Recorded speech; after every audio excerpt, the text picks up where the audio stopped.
Olá, somos integrantes do curso de Educação Especial na Perspectiva da Educação Inclusiva e este vídeo corresponde a uma atividade avaliativa do segundo módulo do curso, no qual vamos discutir sobre a importância da linguagem na construção dos processos psicológicos superiores e na formação dos conceitos científicos. Eu me chamo Cibele Silveira, tenho cabelos longos, louros e pele clara. Eu sou Cleice, tenho pele clara, cabelos longos, cacheados, normalmente amarrado para trás. A nossa atividade, ela corresponde a uma entrevista dialogada, onde vamos discutir sobre as questões da linguagem com base nos estudos de Vygotsky. Vamos dividir a entrevista em alguns blocos. E o primeiro bloco ele diz respeito sobre a linguagem e os processos psicológicos superiores. Estarei entrevistando Cleice, com algumas perguntas e, teoricamente, vamos dialogar sobre as questões discutidas. A primeira pergunta, Cleice, diz respeito ao que são os processos psicológicos superiores e qual a relação deles com a linguagem segundo Vygotsky. Então, esses processos são mais conhecidos como a memória, memória involuntária, atenção. Então, tudo que está relacionado à linguagem diz muito sobre essa perspectiva de Vygotsky. Como as crianças, eu estou falando num lugar de como pedagoga, que atua em salas de séries iniciais, então a gente observava como essa linguagem atravessava e era construída a partir das relações que eles estabeleciam, As interações sociais. Então, essa linguagem ela entra como uma mediadora, desse processo de interação social. A segunda pergunta do bloco diz respeito de que forma a linguagem ela pode contribuir para o desenvolvimento da atenção, da memória e do pensamento nas crianças. A linguagem, ela organiza o pensamento e ela possibilita que a criança reflita sobre suas ações. Então, aos poucos, essa fala externa vai se transformando em um pensamento interior que permite que a criança, a partir daí, possa se autorregular, Possa se regular em o comportamento. Ainda do primeiro bloco, sobre a linguagem e os processos psicológicos superiores, agora quero saber como você poderia compartilhar uma situação prática de sua experiência em sala de aula sobre a questão da linguagem, como essa linguagem ajudou uma criança a resolver um problema ou aprender algo novo.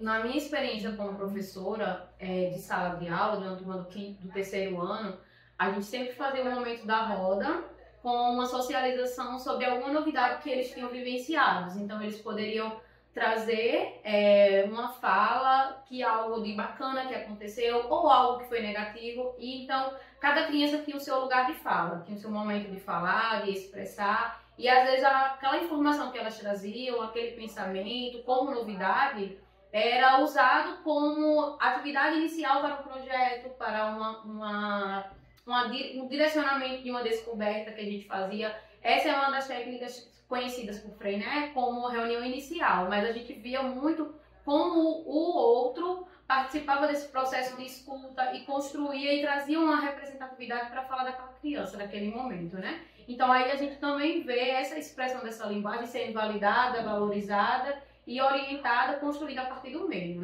E aí, trazendo também um pouco de Vygotsky, a gente acaba aqui analisando como esse processo ele se torna de interpessoal para intrapessoal na construção do conhecimento da criança. O nosso próximo bloco é sobre a linguagem e a construção dos conceitos científicos.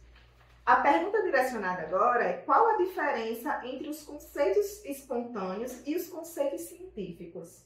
Pronto, dentro desse contexto que a gente estava falando, quando os meninos traziam as suas aprendizagens, as suas vivências, era muito dos conhecimentos prévios que eles tinham. Então, sempre que a gente iniciava a aula, a gente perguntava o que eles sabiam sobre aquela informação, se a gente ia trabalhar sobre a água, por exemplo. Então, como eles utilizavam, como era o processo, para que a partir daí a gente construísse o conhecimento científico da sua utilização, do conceito dentro da disciplina ou da área de conhecimento que a gente precisava trabalhar. Muito bem. Vamos agora para o terceiro bloco, que diz respeito ao papel do professor como mediador. O que significa dizer que o professor é mediador de um conhecimento? No pensamento de Vygotsky, o professor está como um guia orientador dessas habilidades que o menino, que o aluno, que a criança vai desenvolver. dentro desse contexto, como professora, a gente um dia descobriu que a escola, que os meninos queriam conhecer um pouquinho mais sobre a libélula, porque apareceu uma libélula no ambiente que a gente estava. E aí, sendo provocados pela curiosidade do que era, se era libélula, se não era, se era outro tipo de inseto, a gente desenvolveu todo um processo de projeto construído por meio da curiosidade que eles tiveram. E aí todo o projeto foi desenvolvido a partir deles e com eles, né? Que surgiu dessa problemática, dessa curiosidade que eles tiveram de conhecer um pouco mais sobre essa espécie. Legal. Você acredita que as interações verbais em sala de aula contribuem para a aprendizagem? Você pode dar um exemplo?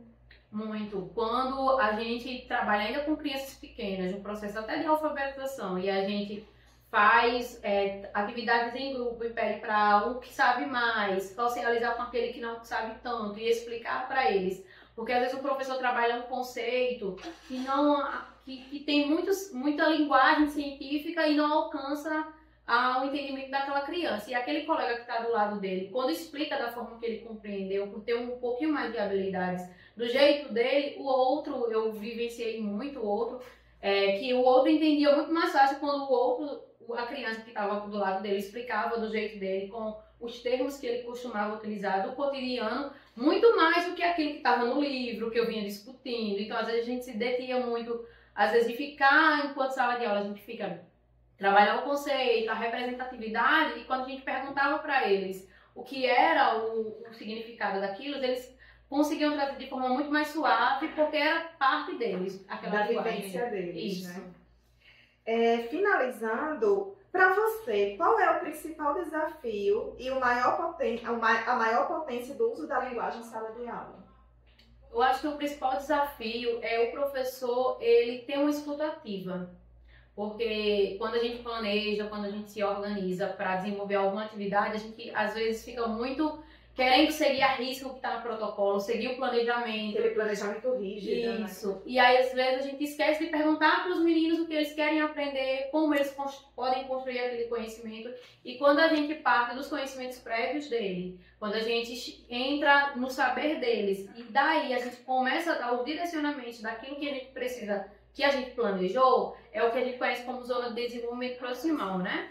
Quando a gente pega o que eles sabem e aproxima aquilo que eles ainda não conhecem. E trabalhando de forma coletiva e colaborativa com os alunos, esse conhecimento chega ao ponto final de forma muito mais significativa e prazerosa. Perfeito. Então, diante do que discutimos aqui, conseguimos concluir que para Vygotsky, o professor é mediador na aprendizagem, né? Ajudando a interagir com o meio. E a escola, por meio do conhecimento científico, né, dos conceitos científicos, ela vai favorecer a construção das funções mentais superiores, ou seja, desse processo da memória, da atenção, né, da compreensão. Então, nas relações de ensino, é preciso que os professores eles façam interações deliberadas a fim de possibilitar que os alunos elaborem esses conhecimentos escolares.